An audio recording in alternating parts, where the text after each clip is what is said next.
Hello everyone, welcome to another video. It is me, Desiree, and earlier this month I created a new tag and it was just called the new houseplant tag because there was already one out there from a few years ago, so I made up a new one. If you haven't seen that video, I recommend it. It's from earlier this month. It's 10 questions all about your plants, and I had a lot of fun with that video. And today I created another tag, but this one's going to be called the 5 or more tag. So it's going to be plants that you have 5 or more of in that genus, if you know what I mean. So for example, Syngonium. Do you have 5 or more Syngoniums? And as I was going around, like seeing which plants I owned 5 or more of, I have a lot, like more than I wanted to bring in here to show in the video. So I definitely could do this video like 2 times over, maybe 3, I don't know, but definitely 2 times over. So I wanted to share some plants that I have 5 or more of. And I didn't bring all of them because this room would just be full of at least 20, 25 plants. But I brought a few visual aids in here to show you, but I'll insert a little video of the other plants so you can see what the other varieties are. And I don't know the exact names of all of these, so if you know them, let me know, but I'll put the names I do know on the screen. So the first one I have 5 or more of is Syngonium, and I actually wasn't expecting this one. I don't know why, but when I was looking around, I was like, I have a bunch of Syngonium. So I brought in here the pink one to show you. This is the 3rd, if not 4th one of these I have owned. This is what it looks like. It's super, super cool. One of the nicest looking Syngonium because I love the green stem with the pink leaf, and then the back of the leaf is green. I just love green and pink together. It's such a nice combo. But the thing with Syngonium, what I have learned the hard way, and then many of you guys left me comments as well, saying that Syngonium don't like to be dried out all the way. A lot of you have them growing in water or in self-watering pots. I don't stay on top of the watering with these because I don't forget about them, but I forget that they need to be watered a little more often, or they don't want to be dry as a bone before you water them. So a lot of the leaves always fall off, but this plant used to be really big and full, and actually this is Acosta Farms hanging basket. I think this is kind of a weird plant to put in a hanging basket because it stands straight up. It's not like a hanging plant, but it's doing well. And I actually left this plant outside during the summer last year in the direct sun, and it did so good. Almost all of the leaves opened up all the way because they were like all curled up on themselves for a really long time, kind of like how this one is. Oh my god, like you can even see it. Anyway, the leaves are like curled up. What am I doing with my life? Here we go. Okay, you see that leaf? That's how most of the leaves were until this got way more sun than I thought it could handle. So, okay, I can't go on and on about every plant. This video is going to take an hour. I have the pink one, which I love. I have the frosted heart, and I actually want to do a care video on this one because I don't see this plant talked about a whole lot. And when I looked it up on YouTube, I found less than 5 videos. And this plant is super, super cool. Got this one from Plantarina. This is the only Syngonium I have that's not an arrowhead shape. It's more like a heart, like a very rounded heart. It's super, super pretty. I also have the Maria Syngonium, which I mentioned in a video recently. I have Confetti Syngonium, and I have like a reverted green mix that I bought from Steve's Leaf. It's just like arrowhead leaves that are completely green, and I have that one. So I want to find more Syngoniums that are like this and not necessarily the heart, like the arrowhead leaves, but I don't know of a lot. So if you know more, let me know because I want to find more Syngoniums with this leaf shape because it's really, really cool. The next plant I own 5 or more of is, of course, the Pothos, and I thought I'd bring a couple in here that I don't talk about all of the time. Well, for one, I did bring in one I talk about all the time, but this is the Global Green. This is a plant I absolutely love. One of Acosta Farms' best plants. I adore this one. I want it all over my house. I only have 2 of these, but every time I see one, I want to buy another one. It's so, so beautiful. If you've never seen it before, it has a really great leaf shape, kind of the same leaf shape that the Pothos, the Manjula one has. And it's just like this nice rounded leaf, but it has a little bit of like yellow variegation in the middle of the leaves. Like here's a really good one. It's so beautiful. It has the look of the Manjula, but the ease of like the jade Pothos. I love, love, love this one. Actually, I'm gonna go get the Manjula to show you. I don't think I've shown that one in a while. And then we have here the Baltic Blue Pothos. And this one isn't like my favorite one. I don't know why, it just hasn't really done a lot for me. But I feel like if I repotted it and I took it out of this pot and put it in something else or moved it, that it might be like a new plant to me. And it also has a couple of these yellow leaves that I just need to cut off because I think it'll zhuzh up the plant a little bit. But one of the great things about this plant is, well, for one, the leaf shape. It's this really beautiful dark green, elongated, slender leaf. But the leaves get fenestrations in them really quickly. So they'll get these nice little, it looks like a flame or something. It's super nice. Okay, you know what? I'm talking myself into this plant. And now, you know what? I want to appreciate this plant more. I'm going to cut off those yellow leaves. I'm going to repot it and I'm going to move it to a new spot and see if it'll grow on me. But, you know, this looks kind of cool actually. You know what? I think I'm going to appreciate this plant a little more. Now that I'm holding it here, I'm like, you know what? It's actually kind of cool. Let me go grab the Mandula to show you.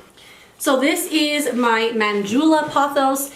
And I did have this for a long time and I featured it in videos here and there over the last year. But this pot is actually like 2 of the 4-inch pots from Costa Farms that I got at Lowe's that I put in here to make the plant look more full because it was super, super empty. But as you can see, like this has that same kind of leaf shape as the Global Green. And I don't have this in a, well, I guess it does get decent light throughout the day, but it has a really beautiful variegation on it. But some of the leaves are gonna start kind of reverting back to green, which I love. Oh my gosh, I almost like this more than the variegated leaves. I just really enjoy this leaf shape a lot. Anyway, there's my Mandula. I also have, obviously, the Jade Pothos. I have a big Marble Queen, which I showed in a video recently. I have a couple of really long hanging baskets. I have one of Golden Pothos that is, I can't wait for it to touch the ground. It's so beautiful. I love that plant so much. It does need a bigger pot because I have to water it all the time. But I can't repot it because then I won't be able to hang it. It's a whole thing. What else Pothos? What else Pothos? What other Pothos do I have? And I also have a lemon lime, which I just showed in a video as well. I love that plant so much. But Pothos is a plant I used to hate and now I love, like I want to collect them all.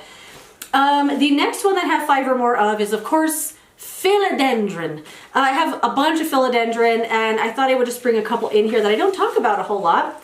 This is the lemon lime Philodendron, and this is one that I didn't really love. And I know it's because of this pot. And I have talked about this pot before. You know, they probably put it in this color of pot to make the green pop a lot more when you're buying it. And I'm pretty sure that's why they do that. But I love the plant, but I hate the pot. But this is another one that if I repot it, I'll have to keep it in a big giant pot like this. It'll be just, I don't know, like heavier and stuff. And I'm hoping the plant will just eventually grow so full that I won't see the pot. But I really, really like this. It has filled out all on the top, which is really cool. A lot of the time, these hanging baskets I have only fill like the front of the pot, you know? But I really, really like this plant. This is another one that I think I need to like move to another spot so I can really appreciate it a little bit more. But I enjoy this one a lot, and it's one I rarely talk about or ever even like see in my house. It kind of just sits there now. But it's a really good plant, really reliable, just lives its life, and super easy to take care of. I also have the Philodendron Bobbsey. Of course, you've seen this one before, my favorite little baby. I have back here Philodendron Micans. What else do I have? I have Jungle Boogie. I have the regular Philodendron, like the heart leaf one, like the plain green one. And this one, I braved holding this one up to the camera, but this is a Philodendron Squamiferum, and I was like, I was at the right place at the right time at Lowe's when they put these out. I was able to grab one. This is one of the plants from Costa Farms that is like amazing. And I forgot to mention this in my Costa Farms plants that are the best video. This is one of the best I've ever had. You the best. You the best. This is the Squamiferum. It was $50, which I think is a steal for this huge plant. It just grows and grows and grows. It's so beautiful. I keep it right here on a little table on the side of the desk, and it's obviously trying to reach towards the window. But this is such a good plant. It needs nothing from you. Just water it when it's dry, and it will do nothing but love you. I never saw these plants there again in any size, so I'm Really glad I bought it, although I went back and forth on it for a long time, like standing there, I was just holding it. And actually one of you guys was there and asked if I was that girl from YouTube, and I was so embarrassed because I had no makeup on. But anyway, I think you also grabbed one too, but I love this one a lot. And I kind of always forget it's a philodendron because it's just such a blends into the background kind of plant, although it does nothing but stand out, but it does kind of blend in. It's super easy to take care of as well. I also have a ring of fire, a philodendron ring of fire right there. I'm sure I have a lot more plants that are philodendron that are not coming to mind, but of course I'll insert little videos here so you can see them. And then the next plant, this is actually the one that inspired me to do the 5 or more tag, is Aglionema. I had no idea how many of these I had until I was looking, and I was like, that whole shelf is Aglionema. So these are the ones I don't really know the name of, all of them. But this plant, it's kind of a tricky plant. So a couple here that I brought, you're gonna see all of the leaves fall off of the stem and the leaves are just at the top.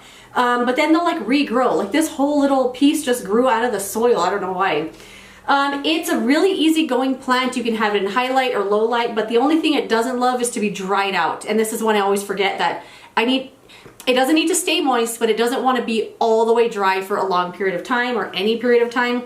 And I find that whenever that happens, a leaf will fall off no matter what. But other than that, it's a very easygoing plant. This one is super beautiful. I love this silvery, like sage green color of the leaves. They're really thick. They have a really beautiful pattern on them. And this is definitely a plant I don't appreciate enough in my house because it's such an easygoing, just sits there, lives life, doesn't need anything from you. It's super unfussy and it's just really easygoing and really just easy to grow as well. So I have this one. I have this little guy, and this is the one that I was talking about where like all of the leaves fall off and they just grow here at the top. I think my grandma has the same one as well. It's a really beautiful one. It's just got these really nice pink leaves. On the video, they're showing up a little darker than they are in real life, but it's really, really cute. I love this one. And then this little cute planter I got at Target last year that says, I wet my plants. And then we have this one, the one that I repotted in a video recently or earlier this month. Lucky Red, I think. Super, super cute. I love this one with the little green variegation around the edges. I think this is the only one that I brought all of the plants in here. And then I have this one. I also don't know the name of it, but it has this really cool camouflage pattern on the leaves. And then I have one more that's currently sitting in the water, being watered right now. And I think that one's called Madonna, if I'm not mistaken. I love that one. It's got these long, beautiful, like white leaves with all this speckling on them. Again, a super easy plant. Just water it when it's dry, like right away, and it will do nothing but love you. It's such a good plant. So the last plant, the 5th plant I want to mention in the 5 or more tag are snake plants. I never thought I would be a snake plant lover. I always found them just kind of boring. They don't do anything. They just sit there. The leaf shape is nothing to be like freaking out about. But I remember my grandma wanted one and suddenly I thought it was the most beautiful plant I'd ever seen, and now I have a bunch of them. I didn't bring them all in here to show you, but I will insert a video here where you can see where I have them, because I have them all on the ground behind like a little table, and I'd have to move the table and bring them all out, and it was a whole thing. But I'll show you where they all are. I don't know the names of all of them, but I have a Bantel Sensation, I have a Moonshine, and I have a Whale Fin, which I don't know if it's doing well because it has like a big yellow spot here that's been there for a long time. I don't know if that means I overwatered it the one time I watered it, or if it needs water, because it looks kind of wrinkled, but I don't know. I probably should water it. But I have this one. I have a starfish, which I just featured in a video.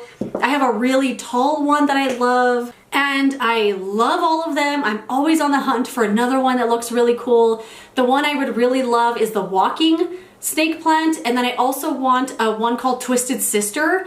I saw this one in a YouTube video that my grandma put on all about snake plants, and I haven't gotten it out of my head. It looks so cool. It's just like a little twisted up tornado of a plant. But that is it. Those are the 5 plants I wanted to mention today that I own 5 or more of. I probably could do this 2 more times.